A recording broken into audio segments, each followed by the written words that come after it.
시청자 여러분 안녕하십니까? 월요일 뉴스온 시작합니다. 먼저 사흘째 화재가 이어지고 있는 인천 쿠팡 물류센터부터 가보겠습니다. 5층에 리튬 이온 배터리 로봇 수백 대가 있어서 소방당국이 불이 번지는 걸 막는 데 주력하고 있습니다. 네, 연기와 분진 피해가 확산하면서 학교가 휴업을 하고 대피소를 찾는 주민들도 늘고 있는데요. 각 현장에 나가 있는 취재 기자들 연결해 보겠습니다.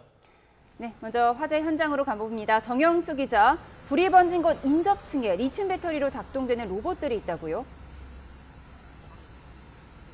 네, 현재까지 쿠팡 물류센터 내부에서는 6층과 7층이 불에 타고 있습니다.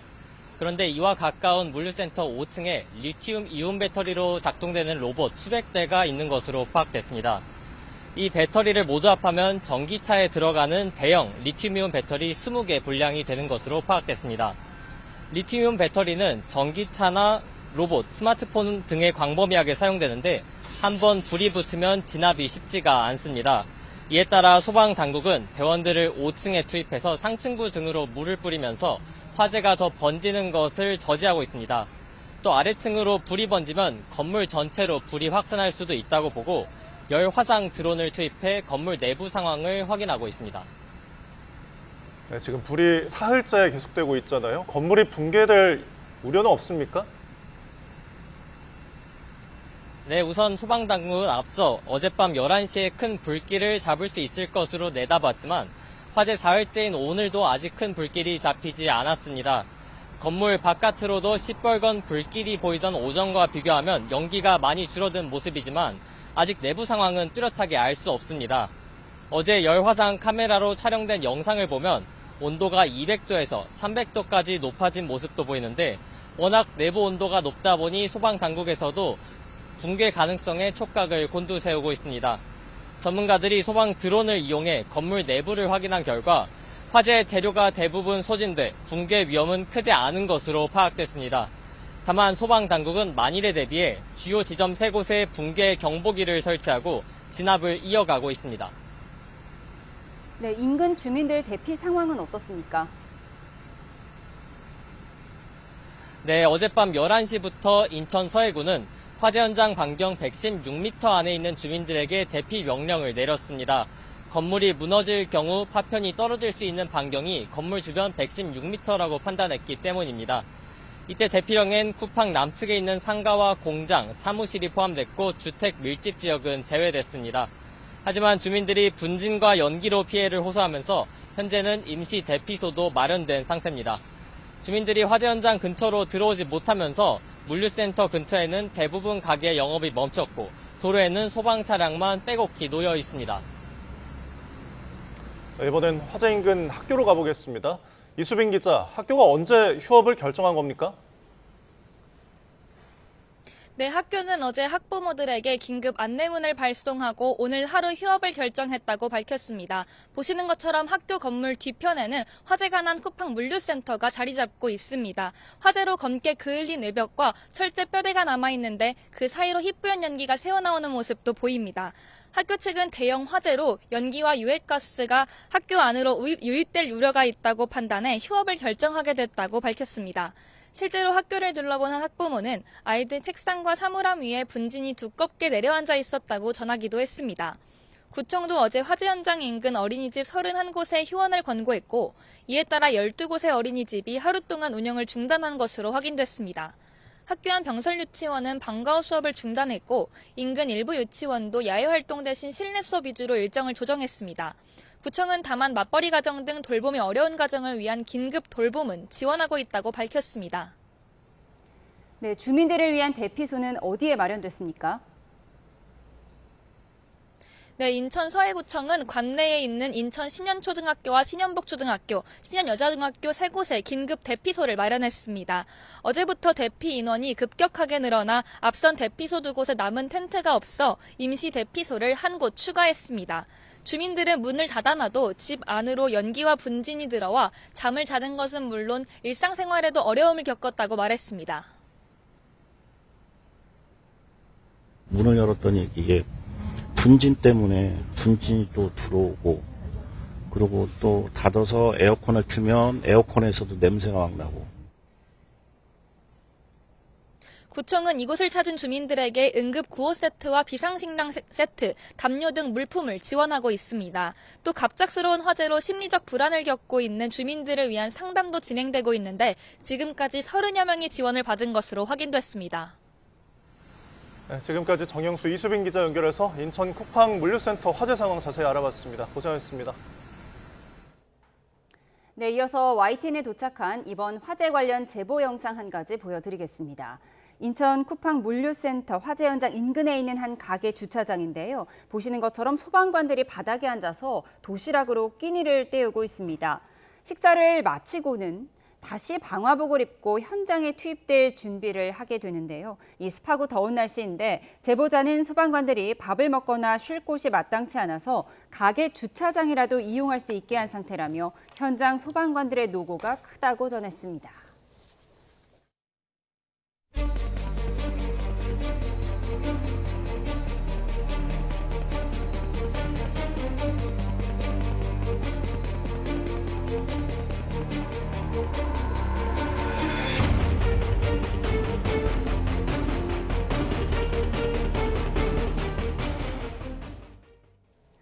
사흘 동안 경북과 경기 등에 내린 폭우로 800건 넘는 피해가 발생했고 500여 명이 임시 대피했습니다.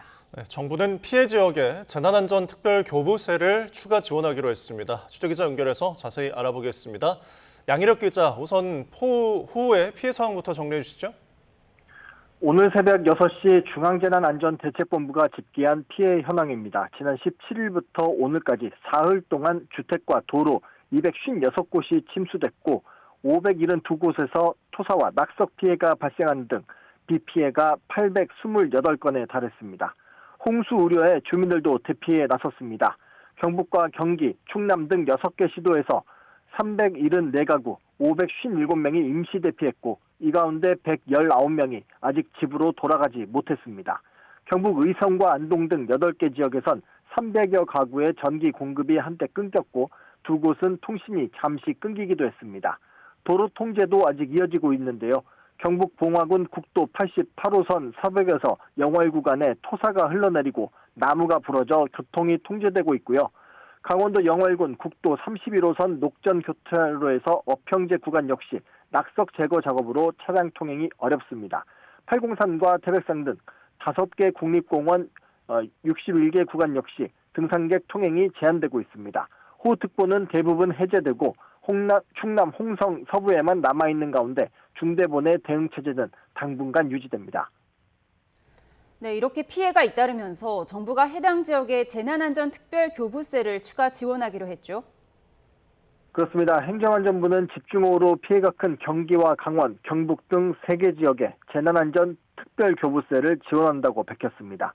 앞서 지난 7월 8일부터 10일까지 내린 집중호우로 피해를 입은 대전과 세종 등 6개 시도에 재난특교세 21억 원을 긴급 지원한 데 이어 두 번째인데요.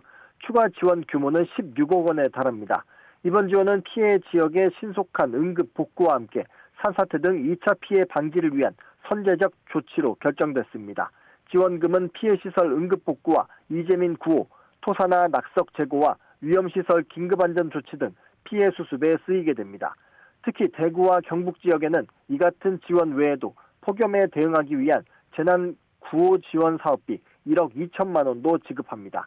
최근 경북 경산과 포항에 첫 폭염 중대 경보가 발효되는 등 전국적으로 폭염이 길어질 것으로 전망된 데 따른 조치인데요. 사업비는 무더위 쉼터 냉방비 등 운영비와 취약계층 맞춤형 구호 물품 구입에 쓰일 예정입니다. 지금까지 중앙재난안전대책본부에서 YTN 양일혁입니다. 오늘도 국지적으로 시간당 30mm가 넘는 폭우가 지역을 옮겨다니며 반복되는 핀셋 장마가 이어지고 있습니다. 네, 내일 새벽에는 수도권과 강원에 시간당 50mm에 달하는 폭우가 예보됐는데요. 한편 남부지방은 폭염이 기승입니다. 취재기자 연결해서 자세히 알아보죠. 장하윤 기자, 호우 아니면 폭염의 반복인데요. 먼저 중부지방에 내리고 있는 비 소식부터 전해주시죠.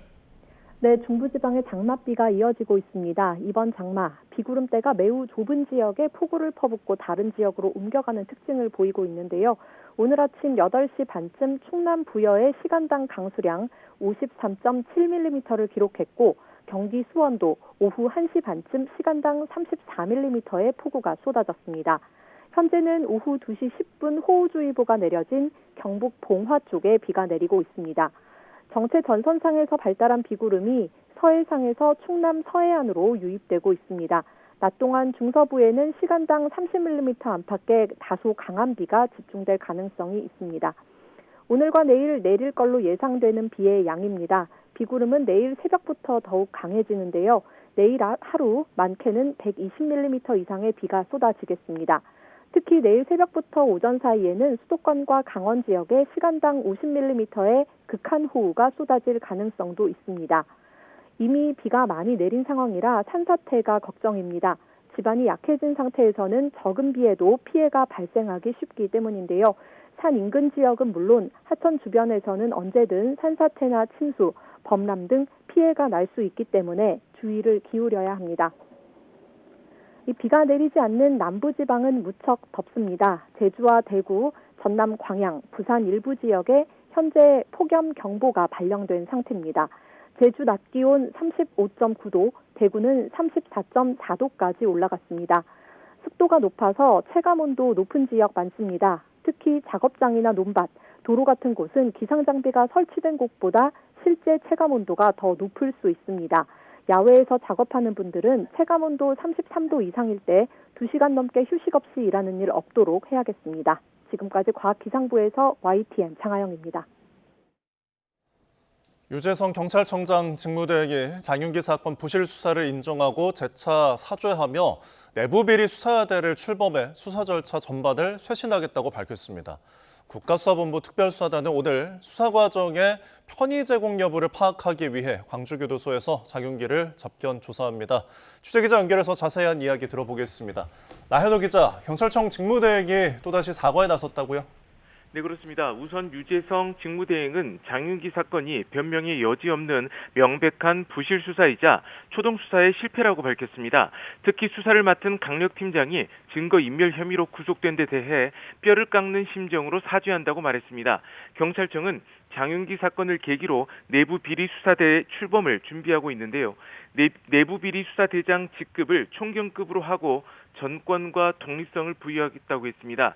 또 계급과 지위를 막론하고 성범죄나 수사 편의 제공, 은폐는 무관용 원칙으로 대응하겠다고 말했습니다. 아울러 수사 쇄신 TF도 이달 안에 출범시키고 수사 절차 전반을 수술대에 올리겠다고 덧붙였습니다. 경찰 순환 인사제에 대해서는 제19 감싸기 관행을 뿌리 뽑기 위한 불가피한 조치라고 했는데요. 자진신고 누락이나 상피제 위반 즉시 직무에서 배제하고 파면 수준의 중징계를 내리겠다고 밝혔습니다. 장윤기 수사와 관련한 여러 논란에 대해서도 실무진 꼬리 자르기로 끝낼 일이 아니라면서 광주청 지휘부 방조나 외압 정황이 드러나면 인적 쇄신과 처벌에 나서겠다고 했습니다. 아들의 증거를 없앤 장윤기의 경찰관 아버지도 경찰 안에 발을 붙이지 못하도록 법이 허용하는 최대한 중징계를 예고했습니다. 네, 장윤기 봐주기 수사 의혹을 조사하고 있는 특별수사단은 오늘 장윤기를 조사한다고요? 예, 그렇습니다. 경찰청 특별수사단은 오늘 광주교도소에 있는 장윤기를 접견해 조사하고 있습니다. 장윤기 사건 초기 수사를 담당했던 광산경찰서는 경찰 간부인 장윤기 아버지에게 수사 정보를 유출하는 등의 의혹을 받고 있는데요. 특별수사단은 당시 특혜나 편의가 있었는지를 장윤기에게 집중적으로 캐묻고 있습니다. 아울러 현직 경찰관인 큰아버지도 참고인 신분으로 불러 조사가 이루어지고 있습니다. 큰아버지도 장윤기 수사에 개입한 게 있는지 확인 차원인 것으로 알려졌습니다. 이런 가운데 장윤기 사건 축소, 은폐 의혹을 받는 전 광산경찰서 형사과장이 내일 구속 전 피의자 신문을 받습니다. 내일 오전 11시인데요. 형사과장 박모 경정은 직권남용, 권리행사 방해 혐의를 받고 있습니다. 장윤기에게 성폭행 살인 혐의 대신 일반 살인죄를 적용하도록 압력을 행사한 의혹입니다. 경찰청 특별수사단은 경무관급인 전 광산서장의 출국 금지를 법무부에 신청했는데요. 형사과장의 신병 확보 이후 광산서장도 피의자 신분으로 소환해 조사할 계획입니다. 지금까지 광주 전남 취재본부에서 YTN 나연호입니다. 네, 내일로 예정됐던 김건희 씨에 대한 종합특검의 첫 조사가 모레 오전 10시로 연기됐습니다. 2차 종합특검팀은 오늘 건강 문제로 내일 출석이 어렵다는 김건희 씨 측의 연기 요청을 받아들여 이같이 결정했습니다. 앞서 특검팀은 김 씨에게 윤석열 정부 관저 이전 특혜 의혹과 관련해 특정범죄 가중처벌법상 알선수재와 직권남용 권리행사 방해 혐의 신분 피의자로 조사를 받으라고 통보했습니다. 윤석열 전 대통령에 대한 공수처의 체포영장 집행을 방해한 혐의를 받는 국민의힘 김기현, 나경원 의원에 대한 2차 종합특검팀의 소환 조사가 불발됐습니다. 김지미 특검보는 브리핑에서 오늘 소환 조사가 예정돼 있던 김기현, 나경원 의원이 불출석 사유서를 제출했다고 밝혔습니다. 이어 두 의원 모두 추후 서면 답변서를 제출하겠다는 입장이라면서 이를 확인한 뒤 추가 소환 여부를 결정할 계획이라고 덧붙였습니다. 2차 종합특검의 수사 기간을 30일 연장하는 특검법 개정안이 민주당 주도로 국회 본회의에 상정되면서 국민의힘은 곧장 무제한 토론 필리버스터에 돌입했습니다. 민주당은 내일 필리버스터 강제 종료를 시도할 예정인데 조국 혁신당이 변수로 떠올랐습니다. 국회로 가보겠습니다. 양동훈 기자. 네, 국회입니다. 네, 본회의에 상정된 특검법 개정안을 두고 무제한 토론이 진행되고 있다고요? 네, 오는 24일 종료 예정인 2차 종합특검의 수사기간을 30일 더 연장하는 등의 내용이 담긴 특검법 개정안이 오후 2시부터 열린 국회 본회의에 상정됐습니다. 특검법 연장에 반대해오던 국민의힘은 곧장 무제한 토론, 필리버스터에 돌입했고 첫 반대 토론자로는 오선 중진인 윤상현 의원이 나섰습니다. 윤 의원은 이재명 정부가 정치 보복 수단으로 특검 사골 국물을 계속 우려먹고 있다며 재탕, 3탕도 모자라 5탕, 6탕까지 하면 국물이 맹탕이 된다. 불 때는 가스 비용이 아깝다고 말했습니다. 오늘 본회의를 앞두고 민주당은 의원총회를, 국민의힘은 규탄 대회를 각각 열었는데요. 한병도 민주당 대표 직무대행 겸 원내대표는 아직 밝혀야 할 진실이 남아있다며 수사가 한창 진행 중인 특검을 시간을 이유로 멈춰 세울 수는 없다고 강조했습니다. 내란의 실체적 진실을 규명하는 일은 여야의 문제도 아니고 진보 보수의 문제도 아닙니다. 상식의 문제입니다. 반면 국민의힘 정점식 원내대표는 검찰 보안 수사권을 완전 폐지하겠다는 민주당이 1차 특검의 보안 수사 개념인 2차 특검은 연장의 연장을 거듭하려 하는 내로남불의 모습이라고 비판했습니다. 오로지 야당 탄압용 공안 정국만 연장하려고 하는 여당의 오만함과 무도함을 강력하게 규탄합니다. 민주당은 재적 의원 5분의 3이 찬성할 경우 필리버스터를 종료시킬 수 있다는 규정에 따라 의원 161명 명의로 필리버스터 종료를 신청했습니다. 신청 24시간 뒤인 내일 오후 2시 17분에 필리버스터 종료 표결이 시작될 예정인데 민주당 단독으로는 5분의 3을 채울 수 없어 범여권 정당들의 협조가 필요합니다. 그러나 조국 혁신당이 검찰 보안 수사권 전면 폐지를 두고 신중론이 대두하는 민주당 상황에 반발하면서 자동 협조는 어렵다고 압박 강도를 높이고 있는데요. 내일 특검법 개정안 처리에 변수가 될 전망입니다. 네, 이어서 민주당 전당대회 소식도 짚어보겠습니다. 내일부터 시작될 예비 경선을 앞두고 잠시 뒤에 합동 연설회가 열리죠? 네, 더불어민주당 새 대표와 최고위원을 뽑는 8.17 전당대회에 당대표 후보 5명과 최고위원 후보 14명이 출사표를 던졌습니다. 민주당은 내일부터 시작되는 예비 경선에서 중앙위원급 온라인 투표와 권리당원 온라인 투표, 국민 여론조사 등을 반영해 당대표 후보는 3명, 최고위원 후보는 8명으로 압축합니다. 예비 경선 돌입을 앞두고 잠시 뒤인 오후 5시 당사에서 후보자들의 합동 연설회도 진행할 예정입니다. 민주당 전당대회와 관련해서는 선거 기탁금을 두고 논란도 가열되고 있는데 이재명 대통령까지 SNS에 기탁금이 과하다며 참전해 파장이 커지는 모양새입니다. 국민의힘 박성훈 수석 대변인은 예전에 이 대통령이 당무 개입은 바람직하지 않고 민주주의 원리에도 맞지 않는다고 발언한 적이 있다고 비판했는데 민주당 한병도 당대표 직무대행은 당무 개입과 의견 개진은 다르다며 윤석열 정부 시절 국민의힘이 대통령실 출장소로 전락했던 게 당무 개입이라고 반박했습니다. 당 선관위에서는 내일 회의를 열고 기탁금 문제를 다시 논의할 방침인데요. 후보들도 너나 할 것 없이 기탁금이 너무 과하다는 입장을 내보이고 있는 상황이라 회의에서 어떤 결론이 나올지 주목됩니다.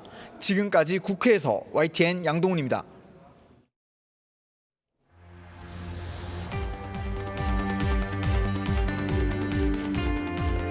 오늘 나온 리얼미터 여론조사입니다. 이재명 대통령의 국정수행 긍정평가가 지난주보다 0.5%포인트 하락한 48.4%로 나타났는데요. 리얼미터는 증시 급락과 여권 내 보안 사건 갈등, 또 유시민 작가의 필연적 실패 발언까지 겹치면서 핵심 지지층인 40대와 진보층이 이탈한 것으로 분석했습니다. 당대표 연임에 도전한 정청래 전 대표는 산토끼를 아무리 잡아온들 집토끼가 집을 나가면 총선과 대선이 무망한 것 아니냐며 그동안 유시민 작가나 김어준 씨가 했던 발언과 맥을 같이 했는데요. 경쟁자인 김민석 전 총리는 이번 전당대회의 본질은 위장한 반이재명 분열주의와 신천지와의 대결이라고 주장했습니다. 이재명 정부의 성공이냐 민주당 쪼개기냐 사이의 선택이라고도 했는데요. 이게 어떤 의미일지 관련 영상 보고 대담 시작하겠습니다. 대통령은 나름대로 어떤 길을 선택했어요. 실패로 끝날 거라고 봐요. 지금 코아는 지지층이 어머 하고 팔짱을 낀 거예요. 전주 대비 0.5% 하락해 부정평가는 0.3% 상승한. 빠졌던 이유는 유시민 작가의 이제 뭐 재건축 관련된 발언, 또 필연적 실패 관련된 발언에서 목요일날 또 저 주식이 많이 떨어졌어요. 산토끼를 아무리 잡아온들 집토끼가 집을 나가면 총선 대선이 무망한 거 아니냐. 반명 분열주의 및 신천지와의 전쟁이다. 위장된 반명 분열주의와 신천지적인 암약, 이것이 최대의 걸림돌이다. 나야말로 적자다라고 얘기하는 게 오히려 자신의 뿌리 없음을 강조하는 거라고 생각해요.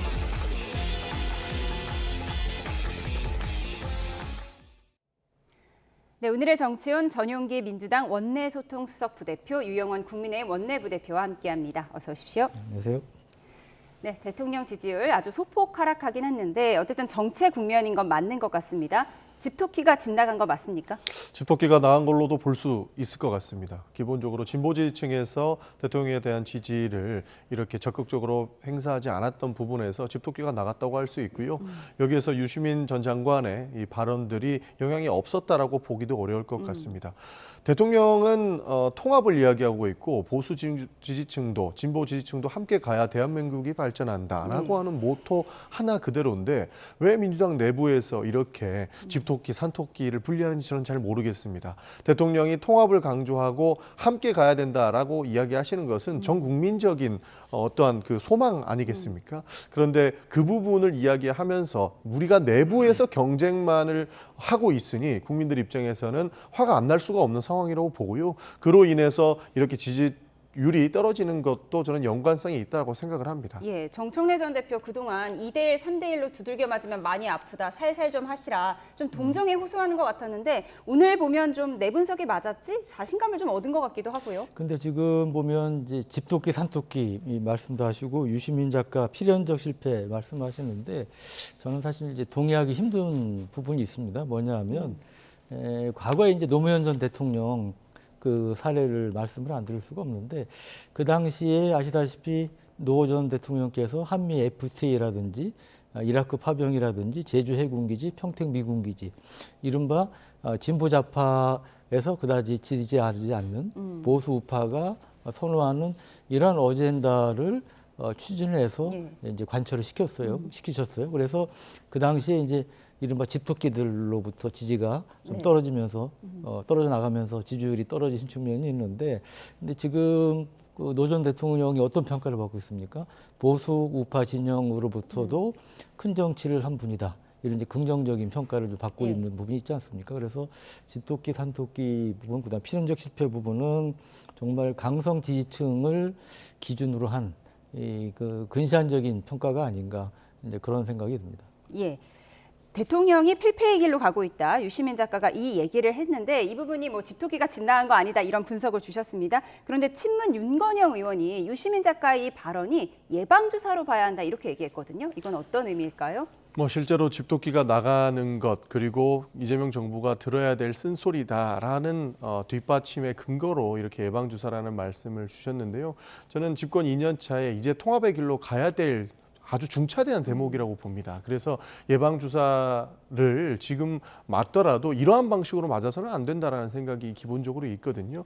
통합은 대통령이 반드시 가야 될 필연적인 길입니다. 근데 그 필연적인 길에 이렇게 집토끼를 잃어서는 안 된다라는 말로 보수 진보 지지층을 통합하는 목소리를 저해시킨다면 이것이 어떻게 성공한 대통령을 만들 수 있겠습니까? 방금 전에 의원님 말씀해 주신 것처럼 대통령은 통합의 길로 가야 됩니다. 그렇기 위해서는 보수 진보 모두의 목소리를 들어야 되는 것이죠. 이럴 때일수록 우리가 조금 하고 싶은 이야기가 있고 전당대회 권력 싸움의 한복판에 있더라도 그것을 좀 참고 대통령이 가는 길에 잘 서포트를 해서 정말 국민 통합을 이루는 대통령이 만들어내는 것이 민주당과 이재명 정부가 성공하는 길이 될 것이라는 말씀을 저는 꼭 좀 드리고 싶습니다. 예, 민주당 전당대회 룰의 전쟁이 끝날 듯 끝나지 않고 있습니다. 대표나 최고위원에 나가려면 입장료 격인 기탁금을 내야 하는데 이게 너무 비싸다는 비판에 대통령도 나섰습니다. 당무 개입 논란으로 이어졌는데 화면 함께 보시죠. 네, 이번 민주당 전당대회 기탁금은 당대표 후보는 1억 원, 최고위원 후보는 5천만 원입니다. 원외 청년 후보에게는 절반을 깎아준다지만 이재명 대통령이 당대표였던 2년 전과 비교하면 각각 2배, 3배 넘게 뛰면서 입장료가 너무 비싸다 이런 지적이 나온 겁니다.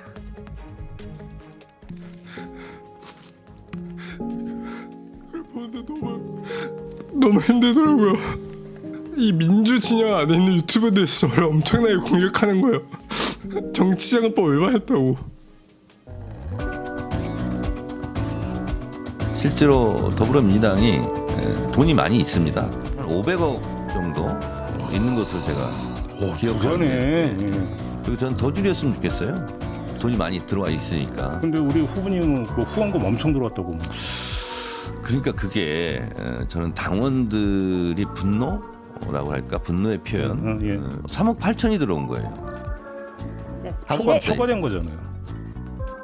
이재명 대통령도 기탁금을 이전 수준으로 낮추는 방안을 제안했는데 당무 개입 아니냐는 논란으로 이어지고 대통령이 이를 직접 반박하기도 했습니다. 대통령이 저렇게 공개적으로 할 수밖에 없는 거는 그 정무 라인에 뭐가 문제가 생긴 거 아닌가. 네, 우선 전영기 의원님, 예. 민주당 지금 부잣집 같은데요. 이 예. 기탁금 왜 올린 건가요? 기탁금이 오른 이유가 뭐 당원들도 늘어나고 그만큼 후보자도 늘어났기 때문에 많은 분들께 홍보 활동할 수 있는 비용들이 늘어났다라고 하는 실무적 이야기를 대고 있는데요. 사실 저도 이해 안 갑니다. 저는 줄여야 된다라는 예. 후보자들의 의견들이 굉장히 좀 일리가 있다고 생각을 하는 것이고요.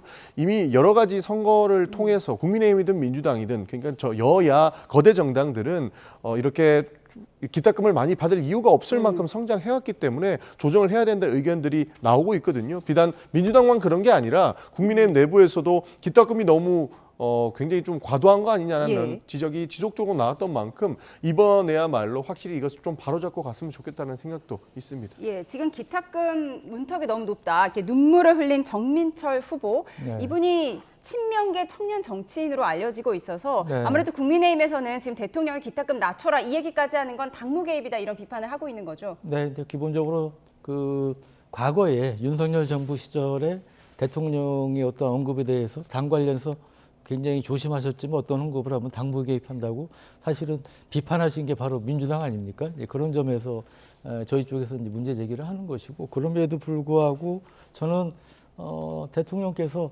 그런 생각을 갖고 계신 거는 맞다는 생각이 듭니다. 그러니까 왜냐하면 낮춰야 된다. 그렇죠. 왜냐하면 민주당이 그동안 강조하셨던 것 중에 하나가 청년 정치 사다리를 낮추겠다.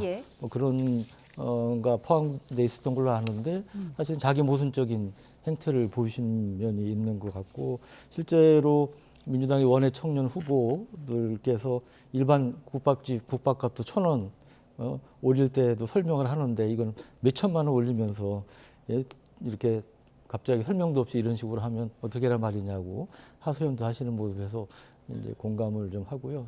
저희도 최고위원 출마할 때 사실 2천만 원 내고 또 일정 단계 지나면 또 추가를 해야 돼서 적지 않은데 지금 이번에 민주당이 우리 5천만 원을 올리시는 바람에 저희 당이 조금 변명할 게 조금 생긴 거 국민의힘은 얼마인가요? 당대표 나가려면? 저희도 이제 뭐 당대표는 1억 원으로 알고 있고요. 그다음에 최고위원은 초기에 2천만 원, 그다음에 일정 단계 넘어서면 다시 2천만 원 추가하고요. 그래서 적지 않습니다. 예. 그러니까 국민의힘도 비싸요. 비싸네요. 비싸면 네, 여한가지입니다. 근데 그만큼- 이번에 이제 민주당이 네. 그보다 저희보다 약간 한술 더 두시는 것처럼 이렇게. 그러니까 그만큼 뭐 무게감이 있다라고 하는 것인데 네. 이렇게 우리가 민주주의에 꽂힌 선거를 앞두면서 여러 가지 기타급 문제로 출마에 제한을 받는 사람들은 좀 줄어들어야 되는 건 아니냐 하는 내용들이 여야가 공통이 가지고 있는 내용이라고 생각을 합니다.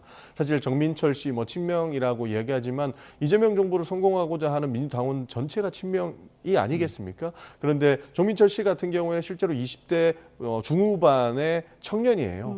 1,000만 원이 어디 있습니까? 2천만 원 이렇게 턱턱 낼 수 있는 돈은 없습니다. 그렇기 때문에 과거 뭐 하던 후원금 뭐 제도를 이용하려고 했던 것 같은데 아마 준비가 좀 덜 돼서 실제로 정치화법 위반 논란까지 휩싸였고 거기에 문제가 됐던 것 같은데 저러한 상황 자체를 안 만드는 게 필요한 것 아니겠습니까? 예. 그래서 국민의힘이건 민주당이건 기타급 문제 이번에 제대로 한번 돌아보고 이런 문제가 다시 재발하지 않게끔 만들어야 된다고 생각합니다. 예, 물론 전혀 후보 난립을 말씀에 전적으로 공감합니다. 예, 후보 난립을 막기 위한 것이라고는 하지만 뭐 당대표 한번 나가려면 1억 원 좀 비싸다 두 분의 의견을 들어봤습니다. 그런가 하면 친명과 친청의 신경전이 격화된 가운데 차기 지도부에서 이 과반을 차지하기 위한 수싸움에도 불이 붙었는데요. 예비 경선을 하루 앞두고 생일 투표 가이드 논란까지 불거졌습니다. 화면을 함께 보시죠.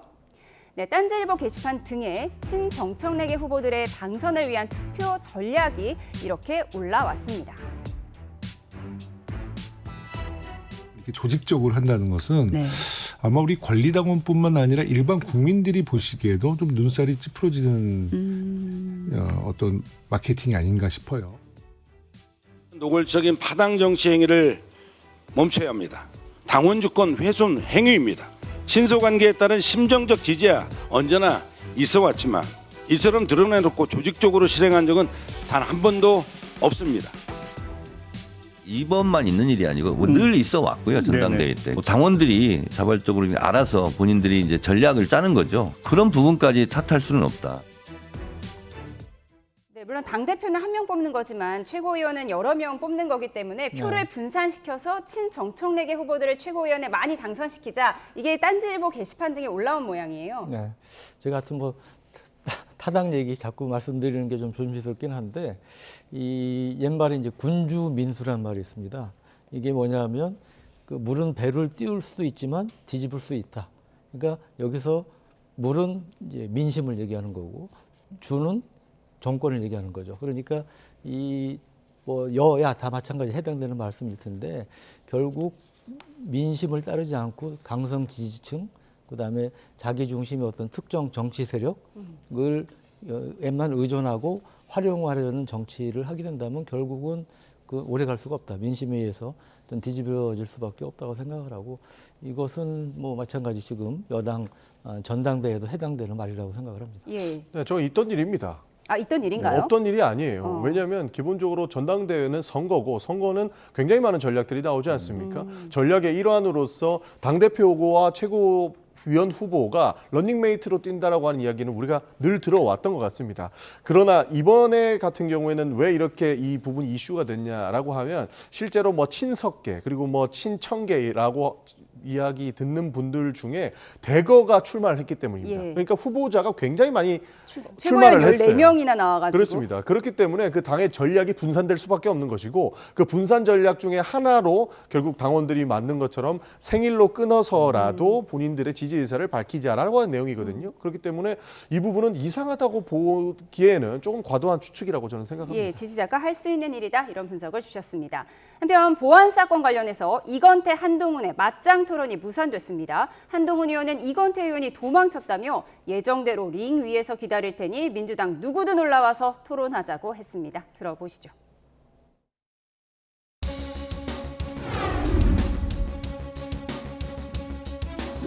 이번 주에 민주당하고 무슨 그 토론회를 하기로 잡아놨었는데 다 도망갔어. 진짜로 다 도망갔어. 시간까지 잡아놨는데 뭐 내가 때리는 것도 아니고. 지금 한동훈이 어떻게 하고 다니느냐. 다 도망갔다 나가 무서워서 지금 한동훈하고 제대로 토론하겠다고 붙는 사람도 없잖아요. 민주당 내부에. 너무 안타까운 일입니다.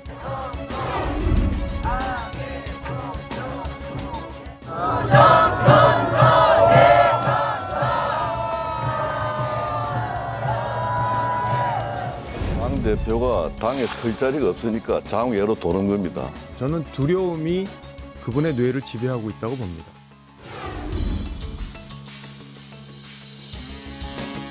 우리 당 소속 의원님들 중에서 40명이 조금 넘는 분들이 올림픽공원 현장에 방문한 것으로 확인되고 있습니다.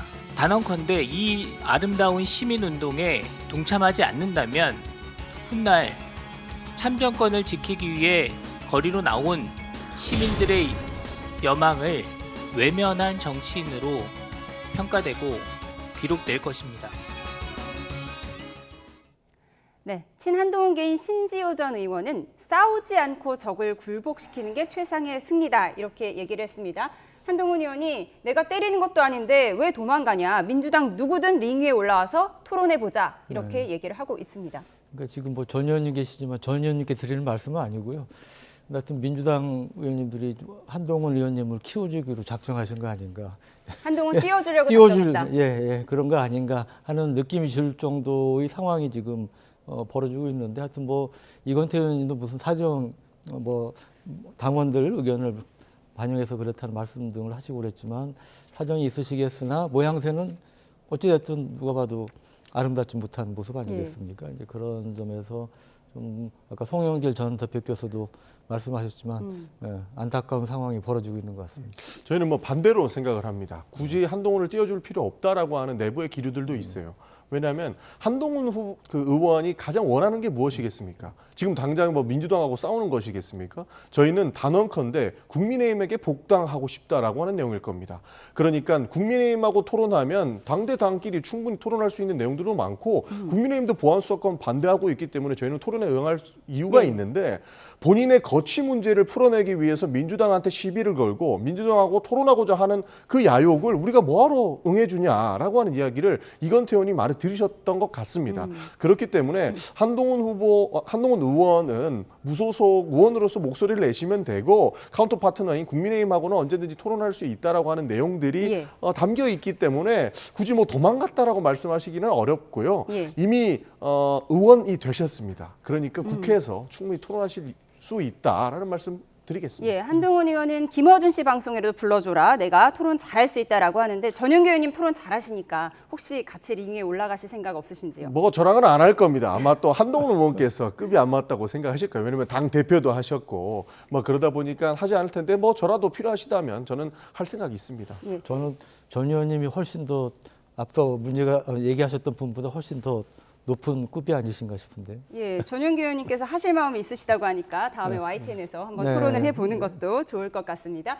그런가 하면 이 토론 무산을 장동혁 대표가 좋아할 수도 있다. 일각에선 이렇게 얘기하고 있습니다. 그러니까 한동훈 의원 주목받는 게 싫어서 장동혁 대표가 토론 무산을 좋아할 수도 있다는 건데 오늘 텔레그램방에서 장동혁 대표 저렇게 집회 참석하는 거 도대체 언제까지 봐야 하냐 이런 탄식이 나왔다고요? 네, 그 전에 한 말씀만 덧붙이면 제가 알기로 한동훈 의원은 그 국민의힘 복당을 위해서 그런 게 아니고 보안 수사권 문제가 너무 중대한 현안 아닙니까? 지금 그래서 그거에 대해서 제대로 실상을 알리기 위한 이제 그런 방법으로 계속 이제 토론을 제의하고 계신 걸로 알고 있고요.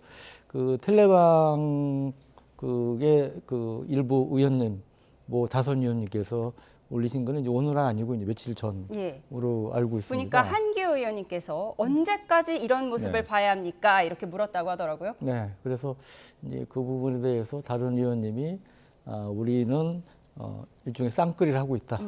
대표와 원내대표가 이제 투트랙으로 하고 있는 것이다. 이렇게 또 그 해명하시는 글을 올리셨는데 참 저도 이제 부대표로 원내대표 일원으로 정말 송구스럽게 안타까운 상황이고 송구스럽게 생각을 합니다. 그래서 이 부분은 저희 이제 정점식 원내대표도 계속 지금 의원님들 의견 수렴하면서 이제 어느 쪽 어떤 쪽을 할지를 지금 이제 결심해 가시는 과정이라고 생각을 하고요.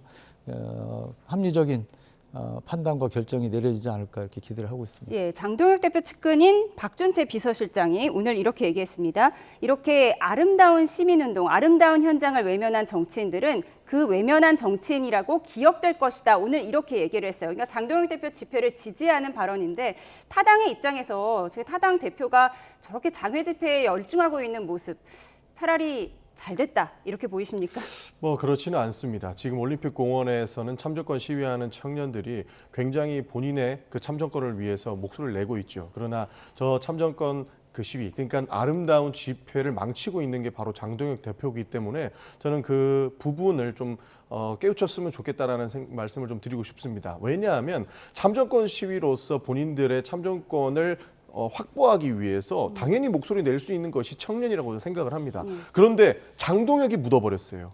그러니까 굉장히 정치권에서 이슈를 만들어내고 정치권이 오히려 이 문제에 개입하는 것처럼 느껴지지 않겠습니까? 심지어 제가 국정조사 특위에서 활동을 하고 있는데 국민의힘에서 먼저 올림픽공원에 있는 잠실 투표소 재검표를 요청을 하셨습니다. 그런데 지금에 와서는 특검과 같이 가야 된다라고 이야기하고 있어요. 근데 특검이 기본적으로 법이 통과되고는 30일 동안 특검 추천권이 부여가 되거든요. 그러면 지금부터 30일 이상씩은 재검표를 할 수도 없는 상황에 놓여 있는 겁니다.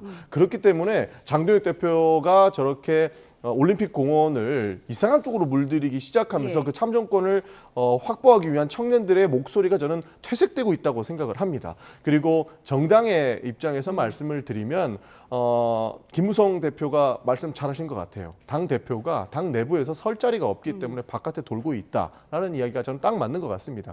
그러니까 한동훈 대표가 지금 보안수도권 문제로 문제 제기하고 있는 것이 토론회가 무산된 것이 오히려 장동혁한테 더 좋다라는 말이 나오지 않겠습니까? 사실 한동훈 대표가 지금 토론하자라고 하는 거 오히려 국민의힘에서 했다면 더 토론이 활발하게 됐을 거라고 저희는 보고 있습니다. 그렇기 때문에 지금 장동혁 대표 입장에서는 굉장히 안타까운 일들을 하고 계신다라고 저는 평가합니다. 예. 의원 40여 명이 지금 올림픽공원 방문했다고 하는데 40여 명 방문한 건 맞습니까? 그게 제가 모든 의원님들의 행적을 잘 파악하고 있는 건 아닌데 저 아마 현장 검증도 가시지 않았습니까? 그래서 그런 분 합산한 것이다. 이제 왜냐하면 장 대표님 가실 때 동행했던 의원님들 그렇게 많지가 않습니다. 그리고 가셨던 분들이 계속 반복해서 가신 경우도 많고 그래서 제가 생각할 때는 큰석이 그 인원만 따지면 40명이 되기는 어렵지 않을까 하는 생각이 듭니다. 예. 그런가 하면 정점식 원내대표가 정부의 단일 종목 레버리지 ETF 정책을 겨냥해서 주식시장이 도박판이 됐다고 비판하면서 김용범 정책실장의 경지를 촉구했는데요. 들어보시죠. 상장 폐지는 사실 생각하기는 어렵습니다. 도입된 상품이고 이미 거기에 투자자들이 이제 투자를 하고 있고 거기 그 상품이 지금 10조 이상 형성돼 있는데 만약에 상장 폐지를 하게 되면 그 자체가 또 시장에 엄청난 충격을 주죠. 정부가 국민을 상대로 주식 리딩방을 운영한 꼴입니다.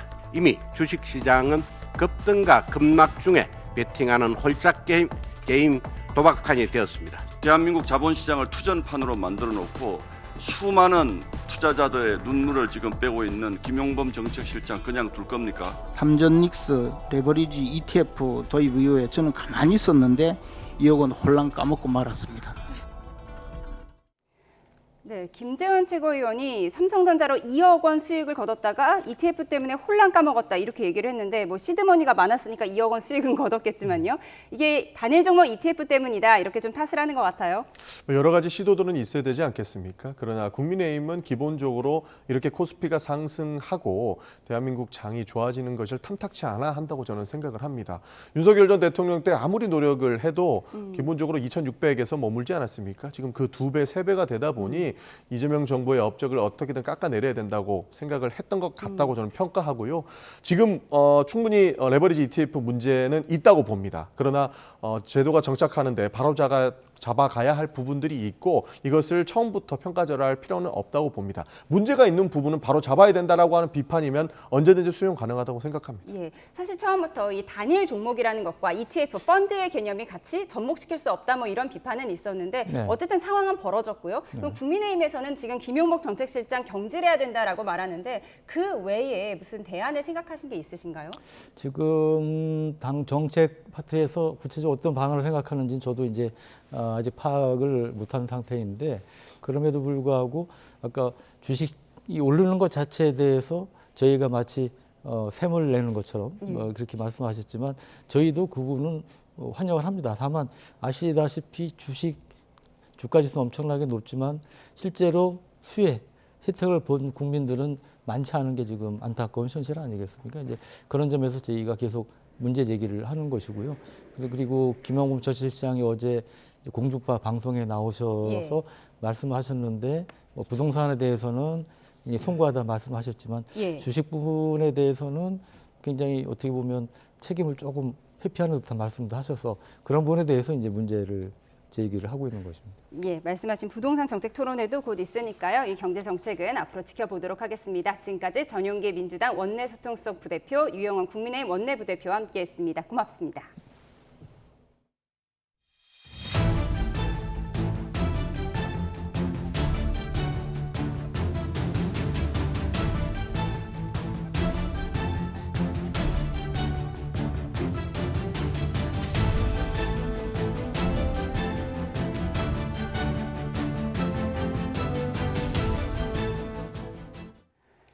오늘 코스피가 4.5%, 코스닥 지수가 5.3% 급락한 채 마감해 코스피는 6,500선, 코스닥 지수는 740선까지 내려갔습니다.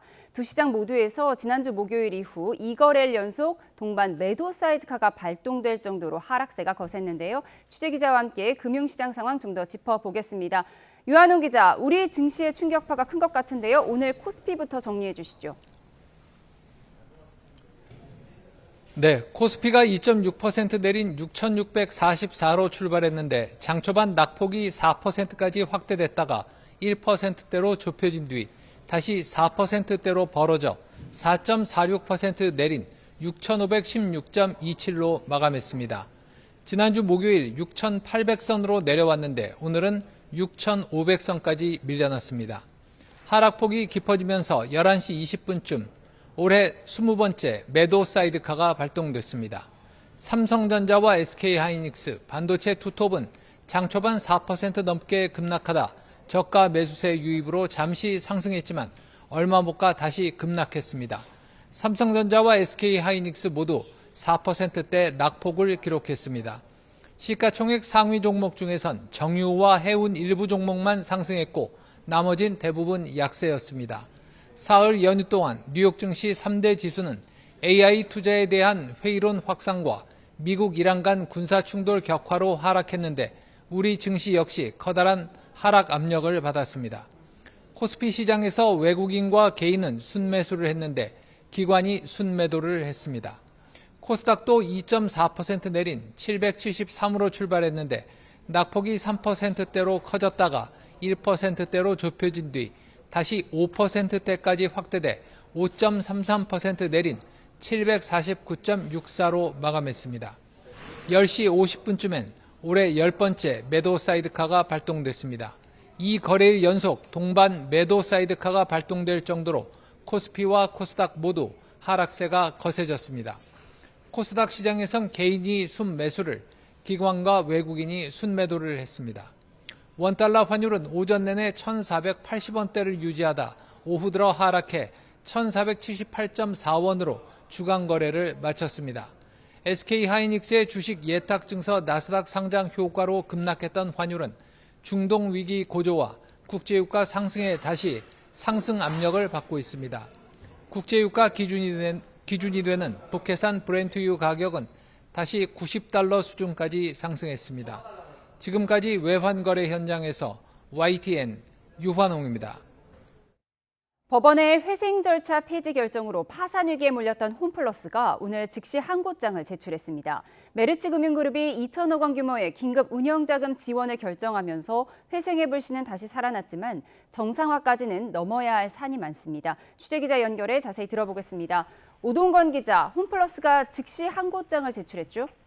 그렇습니다. 홈플러스는 오늘 오후 4시 5분쯤 서울회생법원의 회생 절차 폐지 결정에 대한 즉시 항고장을 제출한 것으로 확인됐습니다.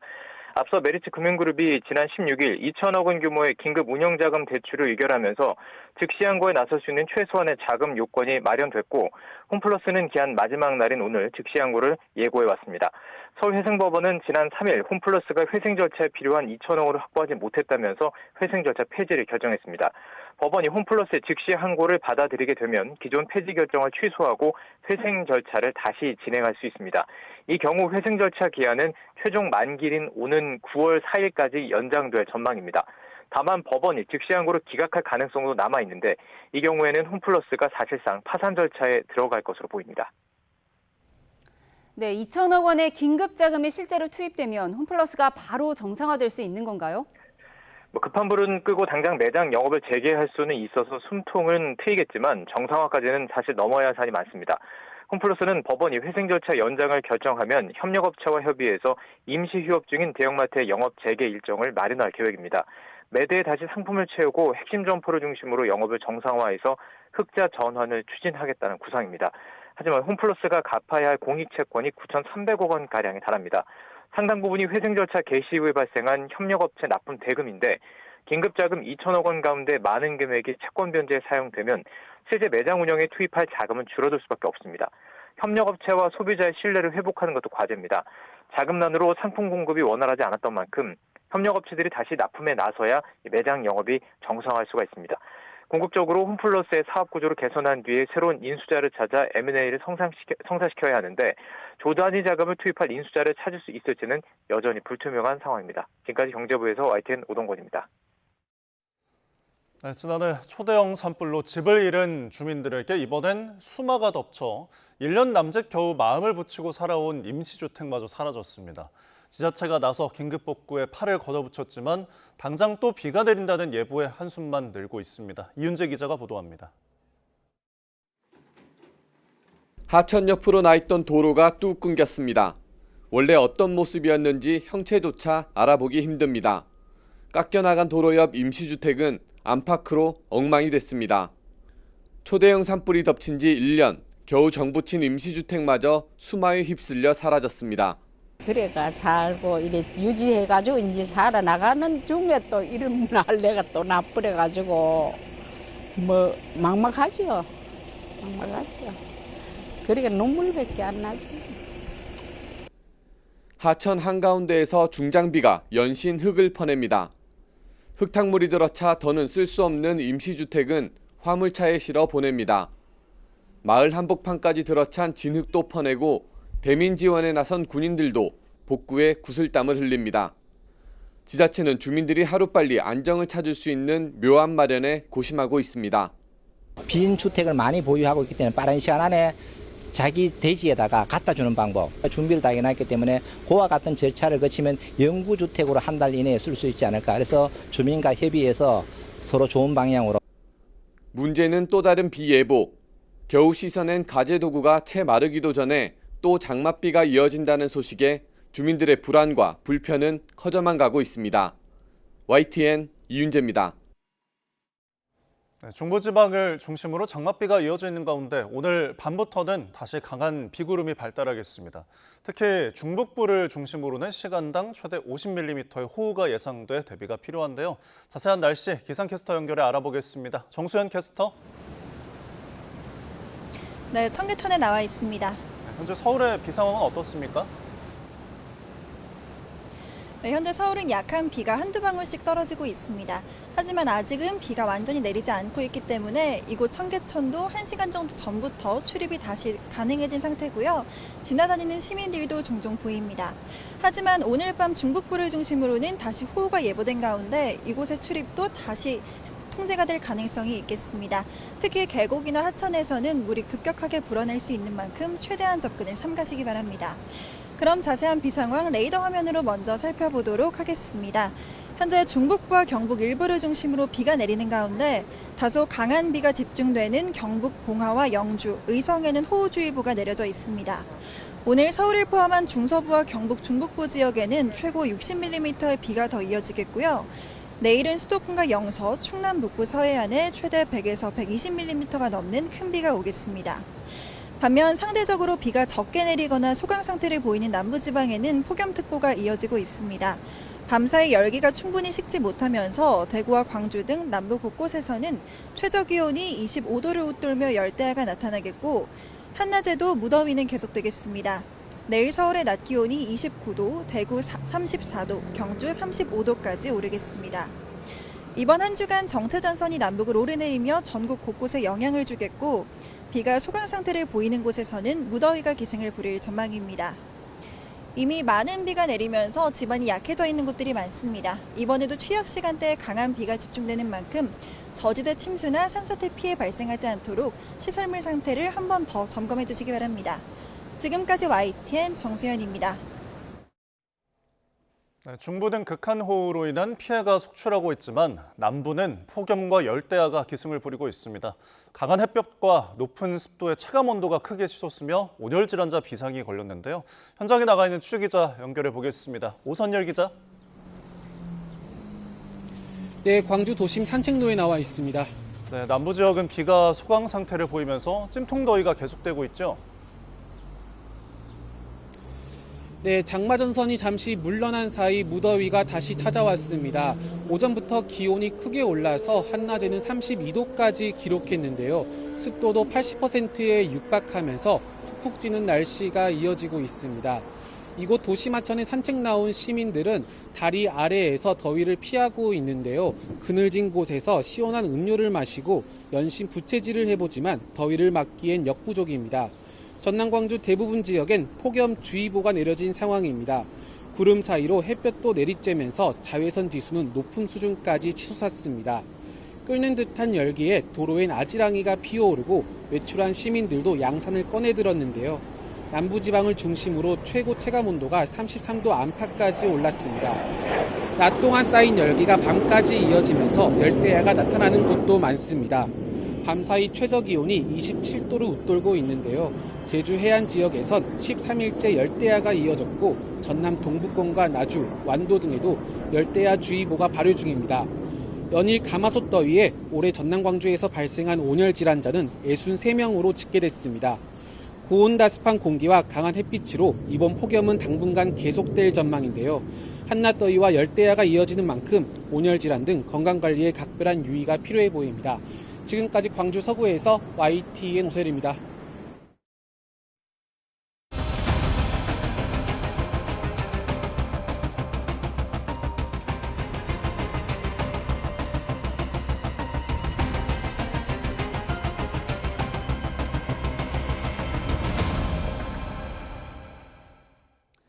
인천 쿠팡 물류센터 화재가 발생한 지 50시간을 넘겼지만 진화 작업은 계속되고 있습니다. 소방은 리튬 배터리를 사용하는 물류 로봇이 있는 5층으로 불이 번지는 것을 막는 데 주력하고 있는데요. 이번 쿠팡 물류센터 화재는 당일 배송 문화의 편리함 뒤에 가려져 있던 안전의 의미를 다시 돌아보게 하고 있습니다. 김승환 기자가 보도합니다. 이번에 불이 난 쿠팡의 대형 물류센터 바닥 면적을 다 합치면 9만 평입니다. 축구장 42개를 합친 면적이자 여의도 공원보다도 1.3배 큰 규모입니다. 쿠팡은 이번 화재 물류센터 외에도 대구의 국내 최대 규모 수준의 풀필먼트 센터를 구축하는 등 배송 인프라 확대에 속도를 내고 있습니다. 이처럼 물류센터가 초대형화되는 건 빠른 배송이 당연한 소비 문화로 자리 잡았기 때문입니다. 기다리지 않는 소비 문화를 위해 더 많은 상품을 더 가까운 곳에 더 빠르게 보낼 수 있는 물류 인프라가 필요해졌습니다. 그만큼 물류 시설은 더 크고 더 복잡해졌습니다. 불이 난 쿠팡 물류센터는 이른바 메자닌 구조입니다. 높은 층고의 물류창고 내부에 철골 중간층을 설치해 같은 면적에서도 보관 공간을 최대한 활용할 수 있는 겁니다. 다만 화재가 발생하면 연기와 열이 빠르게 확산하고 소방대원 접근도 어려워질 수 있습니다. 천정고가 10m 이상 가까이 되는 이런 대공간 같은 경우에 화재가 한꺼번에 확산돼 가는 이런 부분들. 초고속 배송 경쟁 속에 물류센터는 더 크고 효율적으로 진화해왔습니다. 2021년 쿠팡 덕평 물류센터 화재 등을 계기로 창고시설 화재 안전 기준은 강화됐습니다. 하지만 이번 화재는 빠른 배송이 일상이 된 시대, 안전 역시 속도만큼 중요한 기준이 돼야 한다는 점을 다시 한번 일깨워주고 있습니다. YTN 김승환입니다. 네, 이번엔 인천 쿠팡 물류센터 화재 현재 상황과 주요 쟁점들을 현장 취재했던 표정우 기자와 함께 짚어보겠습니다. 어서 오십시오. 네, 벌써 사흘째 불이 나고 있는 건데 지금 불이 어느 정도 잡혔습니까? 네, 소방당국은 불이 시작된 6층의 최초 발화 구역의 불길은 어느 정도 잦아들었다고 설명을 했습니다. 다만 다른 구역의 6층과 7층에서는 아직 진화 작업이 이어지고 있다고 이야기했습니다. 불은 그제 오전 6시 50분쯤 6층에서 시작해 7층으로 번졌고 이후 램프 반대편 구역의 6층과 7층으로 확대됐는데요. 현재 화재 측 내부에 대원을 투입하지 못하고 있어서 6층의 정확한 연소 상황은 확인하기 어려운 상태라고 소방은 설명했습니다. 소방은 대응 2단계와 국가 소방동원령을 유지하고 있습니다. 현재까지 민간인 인명피해는 없고 소방대원 2명이 연기 흡입과 탈진 증상으로 치료를 받았습니다. 네, 불이 지금 사흘째 이어지다 보니까 왜 이게 안 꺼지고 있나 궁금한데 이유가 뭔가요? 네, 핵심은 화재 측 내부로 대원들이 직접 들어가지 못해서 불이 타는 지점 가까이에서 물을 뿌리기 어렵다는 점입니다. 예. 불이 난 6층의 바닥 면적은 2만 8천여 제곱미터로 축구장 약 4개 규모입니다. 이 넓은 공간에 생활용품 등 불에 타기 쉬운 물품이 대량으로 쌓여 있고 내부 구조도 복잡해서 연기를 밖으로 빼내기 어렵습니다. 소방은 일부 선반이 무너지면서 소방 호스를 끌고 이동하는 데에도 장애가 생겼다고 밝혔습니다. 또 6층 천장과 벽체 일부는 샌드위치 패널 구조인 점도 화재 확산과 진압에 불리한 요인으로 지목되고 있습니다. 현장에서 취재진은 여러 대의 고가 사다리차가 동시에 물을 뿌리고 있는데도 건물 규모가 워낙 커서 장비가 작게 느껴질 정도였습니다. 네, 지금 여러모로 진화의 난항을 겪고 있는데 특히 5층으로 불이 번지는 걸 막는 데 주력하고 있다고요? 네, 그렇습니다. 소방은 현재 진화 작전의 최우선 목표를 리튬 배터리를 사용하는 물류 로봇이 있는 5층을 지키는 것이라고 밝혔습니다. 건물 5층에는 물류 로봇 수백 대가 있고요. 여기에 장착된 배터리의 총량이 전기차 약 20대 분에 해당하는 걸로 파악됐습니다. 예. 소방 관계자는 불이 5층으로 번지게 되면 배터리에 불이 붙으면서 화재가 건물 전체로 급격히 확대될 수 있다는 우려가 있다고 설명했습니다. 소방은 불이 난 6층과 7층에는 대원을 들여보내지 않고 있지만 5층에는 직접 진입을 해서 방어선을 구축하고 있다고 설명했습니다. 현재까지는 5층으로 다행히 불이 번지는 걸 막고 있지만 확산 위험이 완전히 사라진 건 아니라고 소방은 말했습니다. 네, 내부 진입이 지금 일단은 어렵고 이렇게 지금 진화의 어려움을 겪고 있는데 그럼 지금 어떤 방식으로 하고 있는 건가요? 네, 소방은 건물 밖에서 많은 양의 물을 뿌리는 방식과 동시에 아래층으로 불길이 번지는 걸 막는 걸 병행하고 있습니다. 예. 고가 사다리차 등 특수 차량 31대를 건물 각 방향에 배치했고요.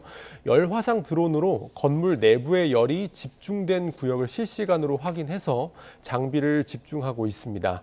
외부에서는 상층부에 물을 뿌려서 열을 낮추고 있고 5층에서는 대원들이 직접 들어가 하층부 확산을 차단하고 있습니다. 오늘 오전에 비도 내리긴 했는데 옥상 냉각에는 일부 도움이 됐을 뿐 건물 내부 화재 진압에는 큰 효과가 없었다는 게 소방 설명입니다. 예. 현장에서는 방화복을 입은 대원들이 실제 도로 한편에 앉아서 급하게 식사하고 또 물을 마신 뒤 다시 투입되는 모습도 볼 수 있었는데요.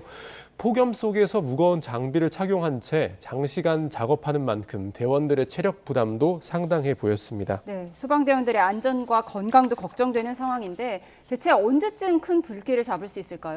네, 앞서 어젯밤 11시에 불길을 잡을 수 있을 거라고 예. 소방은 예측하기도 했는데 이번 브리핑에서 소방은 현재로서 정확한 초진 시각을 다시 예측하기는 어렵다는 입장입니다. 초진은 불을 완전히 끄는 건 아니고 큰 불길을 통제해서 급격한 확산 위험이 줄어든 단계를 말하는데요. 소방은 내부 상황을 직접 확인하기가 어렵고 그리고 적재물 사이에서 불길이 강해졌다가 약해지기를 반복해서 시간을 예측하기 어렵다고 설명했습니다.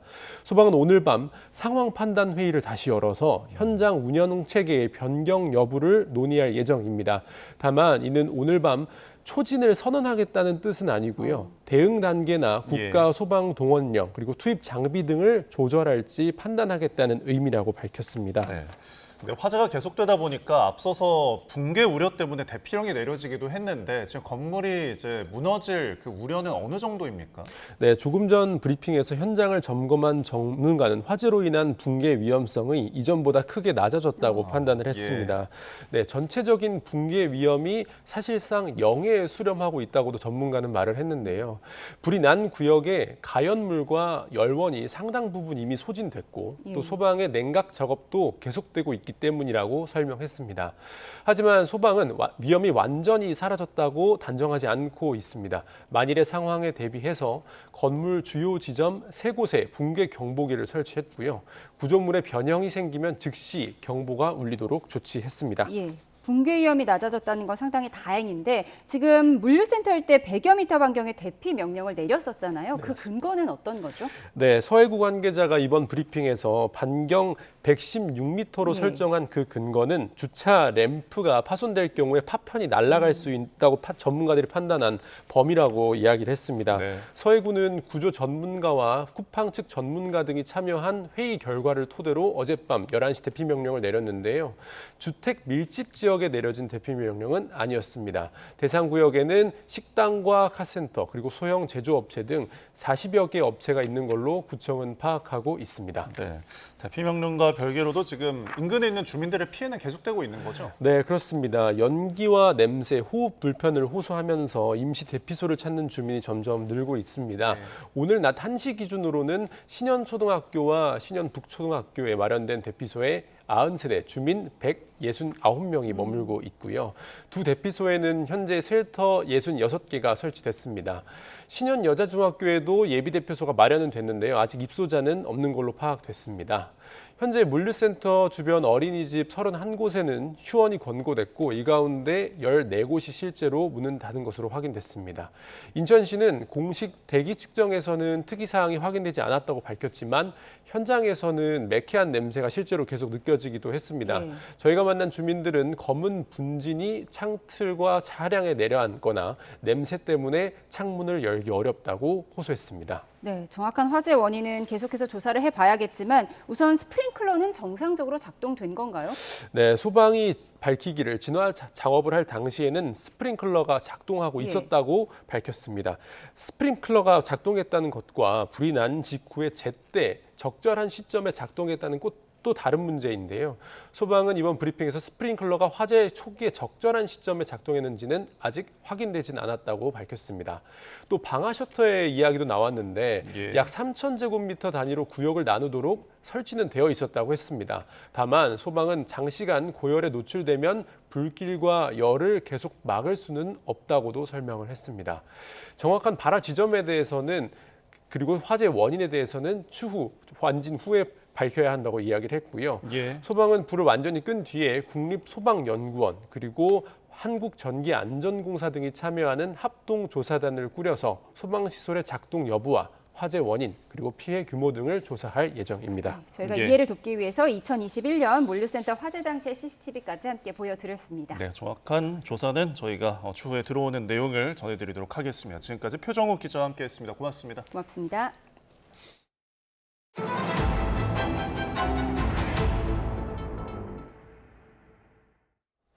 네, 월드컵 소식 짚어보겠습니다. 무적함 대 스페인이 메시의 아르헨티나를 꺾고 2026 북중미 월드컵 우승 트로피를 들어 올렸습니다. 강한 수비와 촘촘한 조직력을 바탕으로 A매치 무패 기록을 새롭게 쓰면서 16년 만에 월드컵 왕자를 탈환했습니다. 양시찬 기자입니다. 터질 듯 터지지 않던 골은 연장전 후반에 터졌습니다. 니코 윌리엄스가 머리로 떨군 공을 토레스가 놓치지 않고 차넣어 골망을 출렁였습니다. 스페인은 전후반 내내 경기를 지배하고도 득점에 실패하면서 연장전에 돌입했지만 결국 연장 후반 시작과 함께 골문을 열면서 마침내 월드컵 트로피를 품었습니다. 지난 2010년 남아공 대회에 이어 16년 만에 차지한 통산 두 번째 월드컵 우승.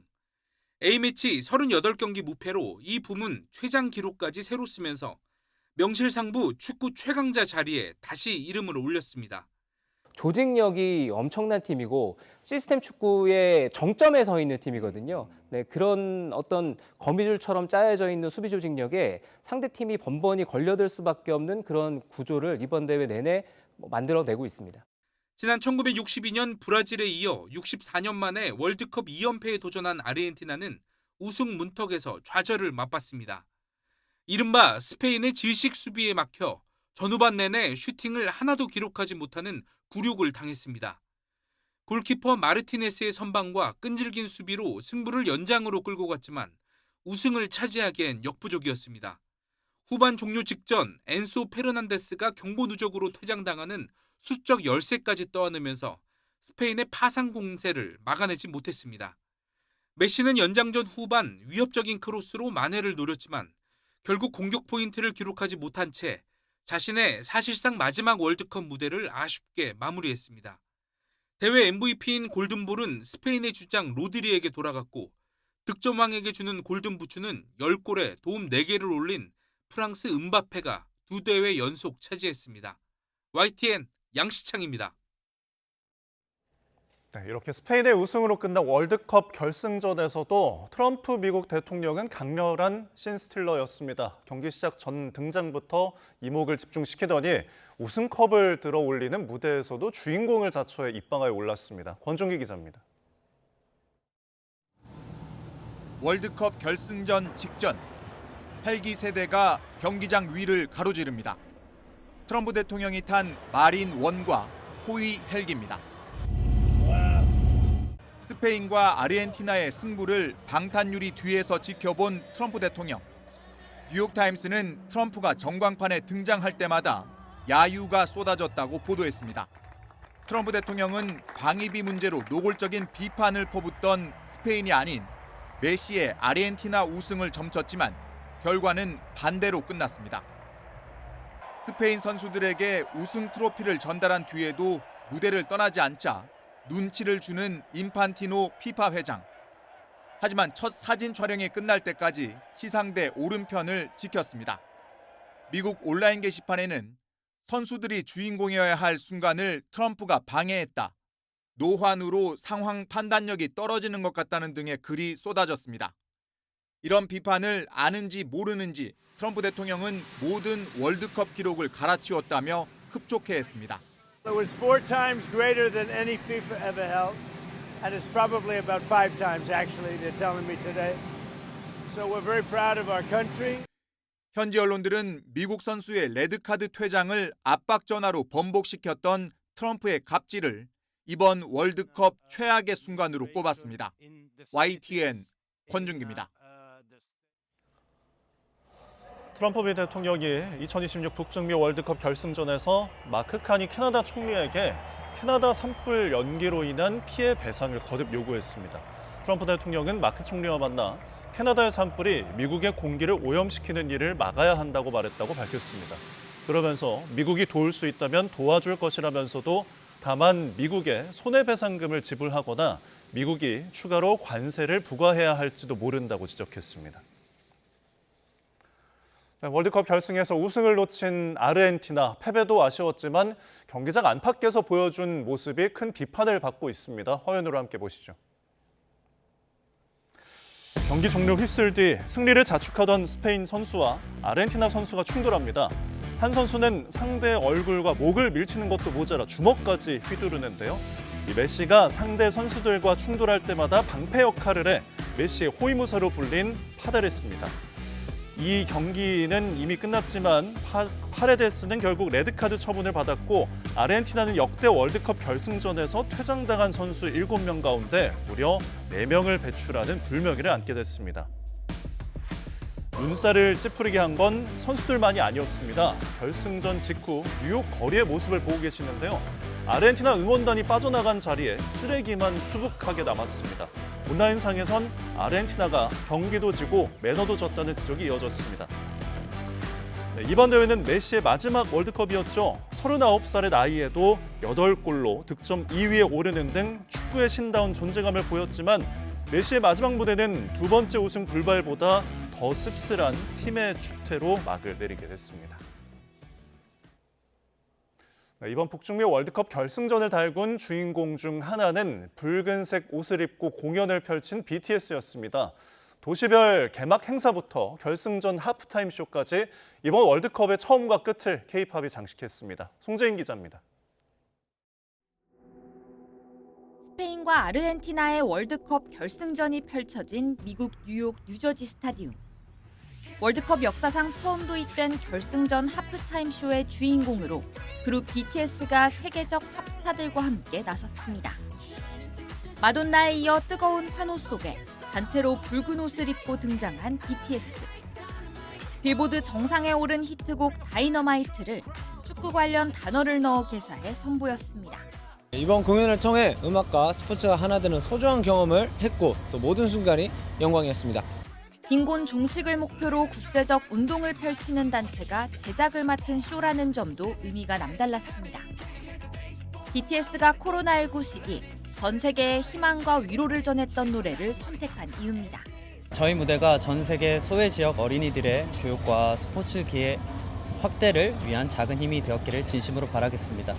BTS 멤버들은 좋은 취지의 공연을 해 마치 꿈을 꾼 기분이라며 영광의 자리에 설 수 있던 건 전 세계 아미들 덕이라고 감사를 전했습니다. 앞서 도시별 개막 행사에선 이재와 블랙핑크 리사에 이어 결승전에서 대미를 장식한 BTS까지.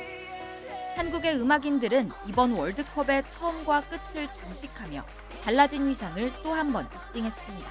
YTN 송진입니다. 5,800만 구독자를 보유한 미국의 유명 유튜버가 월드컵 결승 공연장에서 BTS를 만난 모습이 화제입니다. 당시 모습 함께 보시죠. 복도 끝쪽에서 BTS 멤버들이 걸어오자 큰 목소리로 오마이갓을 외치며 천장 높이까지 여러 번 뜁니다. 5,800만 구독자를 보유한 유튜버 아이쇼스피드가 북중미 월드컵 결승전이 열린 경기장 백스테이지에서 BTS를 보고 흥분을 감추지 못한 겁니다. 오랜 친구를 만난 듯 차례로 껴안자 멤버들도 반갑게 화답합니다. 아이쇼스피드는 흥분을 이기지 못한 채 백 덤블링까지 선보이며 현장 분위기를 이렇게 달궜습니다. 영화 호프 주연이자 오징어 게임으로 글로벌 스타가 된 배우 정호연도 명품 브랜드 글로벌 앰버서더로 우승 트로피를 공개하는 등 K컬처의 글로벌 위상을 다시 한번 보여줬습니다. 연이은 미군 사상자 발생으로 이란과 무력 충돌이 격화하는 가운데 트럼프 미국 대통령이 고강도 단기 타격이라는 승부수를 만지작거리고 있습니다. 이란 역시 호르무즈 해협 봉쇄라는 배수진을 치면서 중동은 전면전 직전의 위기로 치닫고 있습니다. 권영희 기자입니다. 이란 방공망과 항구를 연이어 폭격한 미군은 이스라엘에 공중 부규기 수십 대를 전진 배치하며 대규모 추가 공습을 준비하고 있습니다. 하지만 지상군을 투입하는 장기전보단 고강도 단기 타격으로 이란의 길을 꺾으려는 의도란 분석이 지배적입니다. 구체적인 표적으론 이란 원유 수출의 심장부인 하르그 섬과 내륙의 지하 핵시설 등이 꼽힙니다. 핵심 인프라를 순식간에 마비시켜 이란의 협상력을 무너뜨리겠다는 계산입니다. Increasing to some degree the kinetic activity, the bombs, increasing economic sanction pain, hopefully getting our allies on side, and above all, keeping the door open for negotiations. 미군 전사자 발생이 오히려 강경 대응의 명분이 됐지만 11월 중간선거는 여전히 트럼프 대통령의 발목을 잡고 있습니다. 전쟁 장기화로 국제 유가가 뛸 경우 미국 내 여론 악화로 직결돼 선거 패배로 이어지게 됩니다. He's not focusing on affordability, not focusing on the lack of yet another treaty with Iran, not focusing on the fact that ICE killed 3 people just in the last week. 이 때문에 단기 타격 후 이란과의 새로운 핵 합의를 속전속결로 끌어내려는 계산이지만 이란의 반발은 미국의 예상을 뛰어넘고 있습니다. 이란은 미국 공습에 주눅이 들긴커녕 호르무즈 해협 봉쇄를 통한 전면적인 저항을 과시했습니다. ما تازه فهمیدیم که بمب اتمی شما تنگه هرمزه. دنبال یه چیز دیگه رفته بودیم تا حالا. دنیا فهمید که ایران قویه. این شاید اصلا بزرگترین پیروزی ما بود. 선거용 성과를 내야 하는 트럼프의 벼랑 끝 폭격과 해협을 볼모로 잡은 이란의 배수진이 마주보고 달리고 있습니다. 미국의 압박 전술이 이란의 통제 불능 반격을 부를 경우 글로벌 경제 전체가 치명적인 부메랑을 맞게 될 것이란 우려가 나옵니다. YTN 권영입니다. K축구 혁신위의 3번째 회의가 열렸는데요. 발표 내용 들어보시죠. 네, 안녕하세요. 여전히 많이들 관심을 가져주셔서 감사드립니다. 일단 3차 K축구혁신위원회 회의를 마쳤고요. 오늘 회의에서는 이제 축구에 대한 국민의 신뢰를 회복하고 축구 발전을 이루기 위한 진보된 논의들이 있었습니다. 먼저 첫 번째로는 이제 거버넌스 관련돼서인데요. 지난 회의 시 우리 합리적인 회장 선거 개편안을 만들기 위해 사전 기반으로 필요하다고 논의되었던 대한체육회 정관과 회원 종목 단체 규정 1단계 개정이 예정대로 진행되어서 이번 주 중 이제 완료될 예정이에요. 지난주에 보셨겠지만 16일에 이제 직선제 총회가 통과돼서 문체부 승인을 예정을 앞두고 있고요. 이제 축구협회가 이제 회장 거리시 60일 이내 신임 회장 선거 선출 기한을 연장하는 개정안도 역시 오늘 스포츠 공정위에서 의결을 하고 21일이나 22일 사이에 의사회 의결을 통해서 안건이 이제 축구협회 연장권에 관한 의결이 있을 거고요. 그리고 2단계로 이제 현재 300명 이내 간선제를 규정하고 있는 회원 종목 단체 규정을 이제 대한체육회에서 조속히 개정하기로 이제 합의를 했습니다. 또한 오늘 축구협회에서는 이러한 체육회 개정안에 부합하기 위해서 선거인단 개표 검토안을 이제 가지고 와서 거기에 대해서 함께 토론을 하였고 차기 회의 시 이제 보완안을 함께 논의키로 하였습니다. 논의 시 가장 중요한 기준은 역시 국민의 신뢰를 얻을 수 있는 공정성과 대표성 그리고 실현 가능성이 될 것입니다. 두 번째는 이제 지속 가능한 축구 발전을 위한 혁신에 관한 것입니다. 지난 회의 시 이제 유소년을 비롯한 단계별 선수 성장을 위한 철학이 가장 중요하다는 의견을 모은 만큼 향후 혁신에서 그 철학을 정립하고 실행하는 데 기반이 되는 주요 사업과 필요 예산에 대해서 차기 회의 시 각 기관별로 설명하고 논의하기로 하였습니다. 추가 질문 있으시면. 선거인단 개정이라는 게 일단 대한체육회 이사들 통과 이후에 대한축구협회 이사회에서 좀 통과를 해야 하잖아요. 근데 최근에 좀 시도 축구협회장들 좀 인터뷰를 보면 좀 변화를 좀 거부하는 움직임도 있는데 만약에 좀 그런 움직임이 좀 있을 경우에 좀 어떻게 좀 나설 계획인지.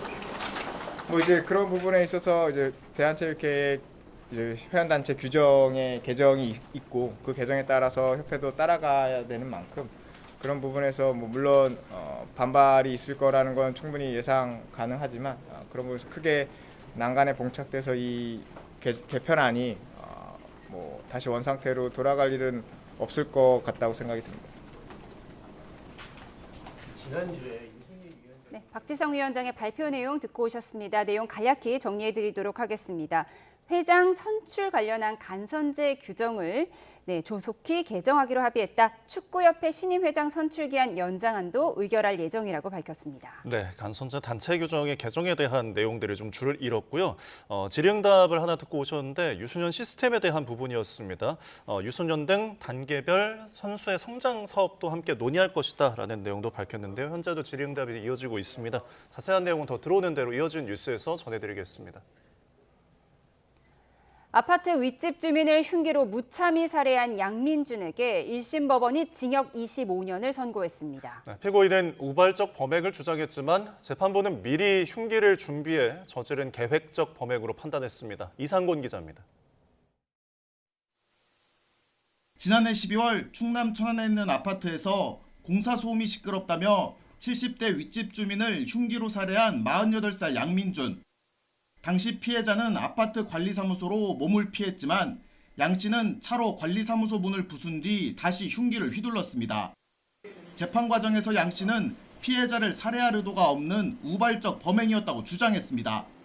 층간소음이라는 거는 아파트 사시는 분들은 누구나 조금씩 공감하시는 부분이실 거예요. 이거는 어떻게 보면 그냥 넘길 부분이 아니고.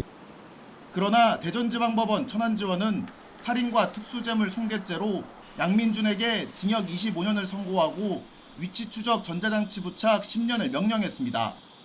재판부는 피고인이 흉기를 준비해 피해자를 찾아갔고 살해의 목적을 달성하기 위해 집요한 모습을 보인 점 등을 볼 때 계획적인 범행으로 보인다고 밝혔습니다.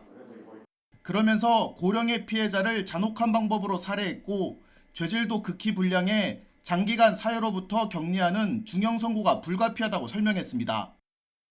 양민준은 선고 직후 자신의 입장을 추가로 밝히려 했지만 재판부로부터 제지당했습니다. 양 씨는 반성문을 15차례 제출하고 8천만 원을 공탁했지만 재판 과정에서 심신미약을 주장하는 등 책임을 축소하려는 태도를 보였습니다. 이에 재판부는 피고인이 진정으로 반성하고 있는지 의문이 든다고 밝혔습니다. 여러 가지 경로를 통해서라도 본인의 유족에 대한 사죄 의사를 충분히 밝힐 수 있었음에도 그런 부분이 전혀 없었고, 다만 피고인이 범행을 모두 인정하고 벌금형을 초과한 처벌 전력이 없는 점 등을 고려해 검찰이 구형한 무기징역은 받아들이지 않았습니다. 재판부에 대해서 좀 아쉬운 마음이 많이 듭니다. 저희가 받은 피해에 비해서 높은 형량이 안 나와서 너무 지금 유족들도 너무 지금 마음이 아프고. 검찰은 판결문을 확인한 뒤 항소 여부를 결정할 계획입니다. YTN 이상곤입니다. 윤석열 전 대통령 측의 윤 전 대통령 본인의 뜻에 따라 체포방해 사건 대법원 판결에 대한 재판 소원을 제기하지 않기로 했습니다. 윤 전 대통령 법률대리인단은 오늘 입장을 내고 윤 전 대통령이 재판 소원은 헌법이 예정한 사법체계와 조화를 이루기 어렵고 자신의 헌법관에도 부합하지 않는다는 뜻을 전했다며 이같이 밝혔습니다. 대리인단은 체포방해 사건이 형사사법체계의 중대한 쟁점을 포함하고 있었는데도 대법원이 이를 전원합의체에 회부하지 않은 채 기존 대법원 판례 입장과 배치되는 판단을 내렸다고 주장했습니다. 검경합동수사본부가 선거관리위원회의 외유성 출장 의혹과 관련해 중앙선거관리위원회에 대한 강제 수사에 착수했습니다. 네, 압수수색 영장에는 부부 동반 출장 의혹이 제기된 노태학 전 선관위원장이 피의자로 적시됐습니다. 안동준 기자입니다. 검경합동수사본부가 인사예산 전담팀 가동 이후 처음으로 중앙선거관리위원회를 압수수색했습니다. 노태학 전 선거관리위원장의 부부 동반 출장 의혹을 비롯한 선관위 직원들의 외유성 출장 의혹을 수사하기 위해서입니다. 압수수색 영장에는 노 전 위원장과 성명불상의 선관위 직원들이 업무상 횡령 혐의 피의자 신분으로 적시됐습니다. 노 전 위원장은 선관위원장 재임 시기 배우자와 함께 독일과 스웨덴 등 3차례 해외 출장을 다녀왔습니다. 선관위 사후보고서에는 배우자 동행 사실이 기재되지 않았는데 논란이 불거지자 국민의힘은 노 전 위원장 등을 고발했습니다. 배우자의 그 출장 용도로 지출한 국가 예산을 반납한다고 하더라도 업무상 횡령죄가 성립하는 데는 지장이 없고. 이번 달 초 전담팀을 가동한 합수본은 노 전 위원장 배우자가 공적 업무를 수행했는지 관련 규정에 따라 적합한 활동이었는지 등 법리 분석에 집중해왔습니다. 또 외교부 등을 통해 해당 출장 국가에서 노 전 위원장 배우자를 공식적으로 초청한 건 아니라는 사실을 확인하는 등 기초 자료를 대부분 수집한 것으로 파악됐습니다. 이번 압수수색을 통해 확보한 동반 출장 관련 세부 자료 분석을 마친 뒤에는 본격적인 소환 조사에 돌입할 걸로 보입니다. YTN 안동준입니다. 병원이나 미용업소, 식당 등을 찾을 때 이용 후기 찾아보는 분들 많으실 텐데요. 신뢰성을 높이려고 구매 영수증이 있어야만 쓸 수 있는 후기마저 조작해서 포털 노출 순위를 끌어올린 광고 조직이 경찰에 적발됐습니다. 김종호 기자가 보도합니다. 영수증을 찍어 인증한 뒤 포털에 게시한 글입니다. 미용업소나 식당 등을 이용해 봤다며 호평 일색입니다. 그런데 이 후기는 결제한 고객이 아니라 버린 영수증을 몰래 챙긴 광고업체가 쓴 글이었습니다. 숙소를 이용하고 만족했다는 또 다른 게시물. 이번엔 남의 영수증은 아니었지만 업주와 짜고 수십만 원짜리 숙박권을 불과 1,000원에 결제한 뒤 실제 방문도 하지 않고 쓴 거짓 후기였습니다. 이런 허위 영수증 후기를 만든 광고업체는 해킹된 인터넷 계정까지 사들였습니다. 많은 사람이 여러 사이트에서 같은 아이디와 비밀번호를 쓴다는 점을 노려 네이버에서 접속되는지 자동 프로그램을 돌려 확인했습니다. 이렇게 확보한 계정으로 가짜 후기를 올린 뒤 노출 순위를 끌어올리려고 하루에 수백 회씩 일부러 조회하기도 했습니다. 지난 2020년부터 이 업체가 올린 허위 게시물은 확인된 것만 28,000여 건. 광고주 700여 명에게서 챙긴 돈은 19억 원에 달하고 많게는 한 달에 1,000만 원씩 광고비로 낸 업주도 있었습니다. 사람들이 많이 읽고 후기를 많이 보고 이렇게 가게 되는 그런 업종들이 주로 많이 이렇게 의뢰를 해서. 경찰은 광고업체 실제 운영자 1명을 구속하고 광고 대행사와 광고주, 프로그램 개발사 관계자 등 23명을 불구속 입건했습니다. 또 범죄 수익의 93%에 해당하는 17억여 원을 기소 전 추징 보전 조치하고 광고주 700여 명의 구체적인 범죄 사실을 확인하고 있습니다. YTN 김종호입니다.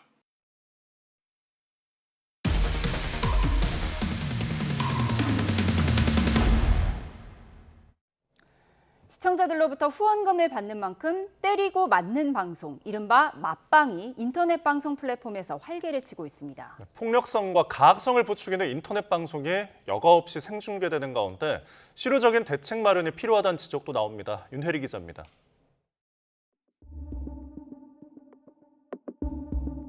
종아리 전체가 시퍼런 멍으로 뒤덮였습니다. 피부는 까맣게 변했고 형체를 알아볼 수 없을 정도로 퉁퉁 부은 곳도 있습니다. 인터넷 방송을 하던 김모 씨는 최근 한 남성 BJ의 제안을 받아 합동 방송을 진행한 뒤 전치 3주 진단을 받았습니다. 여러 명이 모인 방송에서 가장 인기가 없는 사람이 후원금이 들어온 만큼 맞는 이른바 맞방입니다. 맞을 부위와 도구를 가격표처럼 써놓아 후원금을 많이 받을수록 구타 수위도 높아지는 구조입니다. 여기 맞는 거가 한 대당 120개, 그러니까 12,000원 꼴이죠. 네, 그걸 170대를 맞은 거고. 종아리 430대, 그리고 여기 밑에 170대, 엉덩이 80대 정도. 8시간 동안 쌓인 후원금은 1,300만 원. 맞은 횟수만 어림잡아 1000여 대로 김 씨는 대가로 100만 원을 받았습니다. 사람들이 많이 다쳐요. 진짜 입원할 정도로 다치는 사람들도 있고. 돈이죠, 한마디로 돈. 네, 돈이죠. 김 씨는 맞방을 제안했던 남성을 특수상해 혐의로 경찰에 고소했습니다. 상해의 경우에 합의가 있었다고 하더라도 결국에는 처벌의 가능성이 높습니다. 이 신체의 위험을 가하는 위험한 물건으로 판단될 여지가 있기 때문에 그 경우에 특수상해가 될 가능성이 있어 보입니다. 돈을 대가로 폭력을 오락처럼 소비하는 가학적인 방송이 버젓이 생중계되고 있지만 플랫폼 사업자는 사실상 손을 놓고 있다는 지적이 나옵니다. 해당 플랫폼의 방송 안내 기준입니다. 음란물이나 신체 노출에 대한 제재 기준은 마련돼 있지만 폭력적이거나 가학적인 콘텐츠에 대한 제재 기준은 따로 마련돼 있지 않습니다. 부가통신 사업자로 분류되는 1인 인터넷 방송 플랫폼은 방송미디어통신심의위원회의 제재를 받습니다. 최근 5년 동안 방미통일과 해당 플랫폼의 시정 요구를 한 건수는 74건. 지난해 4건에 이어 올해 들어서는 아직 한 건도 없습니다. 맞방 같은 폭력 콘텐츠가 반복되고 있지만 일일이 모니터링하고 제재하는 데 한계가 있는 거 아니냐는 목소리가 나오는 이유입니다. 1인 미디어 방송이 범람하는 가운데 플랫폼 사업자의 책임을 강화할 실효적인 대책 마련이 필요해 보입니다. YTN 윤혜리입니다. 충남 보령 해양경찰서는 서해안 일대 양식장에서 해삼을 불법 포획한 혐의로 주범 A씨를 구속 상태로 공범 7명을 불구속 상태로 검찰에 넘겼습니다. A씨 등은 지난 4월 충남 서천과 보령, 홍성 앞바다에 있는 양식장에 몰래 들어가 해삼 1,078kg, 해경추산 1,600만 원어치를 불법으로 포획한 혐의를 받고 있습니다. 해경조사에서 A씨는 사전에 장소를 물색하고 선박과 잠수부를 모집하는 등 범행을 총괄했으며 공범들은 잠수팀과 단속 감시팀 등으로 나눠 조직적으로 범행에 가담한 걸로 파악됐습니다. 캄보디아에서 시가 100억 원대 필로폰을 국내로 밀반입해 유통한 일당이 경찰에 붙잡혔습니다. 서울 중랑경찰서는 오늘 국내 유통 총책인 40대 남성 A씨와 판매책, 투약자 등 17명을 검거해 검찰에 넘기고 이 가운데 11명을 구속했다고 밝혔습니다. 이들은 캄보디아에서 현지 공급책으로부터 필로폰을 넘겨받아 국내로 밀반입한 뒤 판매하거나 투약한 혐의를 받고 있습니다. 경찰은 지난 3월 마약 투약 의심 신고를 계기로 4개월 동안 수사를 벌여 필로폰 3.2kg과 신종 마약인 왁스 234g, 대마 349g을 압수했습니다. 현재 우기인 인도의 북서부, 북동부 지역에서 폭우에 따른 홍수와 산사태로 적어도 19명이 숨졌습니다. 현지 시간 19일 인도 북서부 잠무 카슈미르 연방 직할지의 파키스탄 접경 지역인 푼치와 라주리에서 홍수와 산사태로 적어도 11명이 사망했습니다. 폭우로 불어난 강물이 넘쳐서 저지대를 덮치면서 집 여러 채가 휩쓸려 일가족 4명이 실종되고 강과 개울에 빠진 여성 2명의 시신이 수습됐습니다. 네, 중북부 지방을 중심으로 내리던 비는 대부분 소강 상태를 보이고 있습니다. 하지만 이들 지역은 밤사이 다시 빗줄기가 굵어질 것으로 예상돼 서울을 포함한 곳곳에 호우 예비특보가 내려졌습니다. 인천과 경기 북부는 시간당 최고 80mm, 그 밖에 중북부 지방도 최고 50mm의 극한 호우가 쏟아지겠습니다. 이 앞이 잘 보이지 않을 정도의 비가 짧은 시간에 집중되는 만큼 도로가 순식간에 물에 잠길 수 있는데요. 침수된 도로는 절대 진입하면 안 됩니다.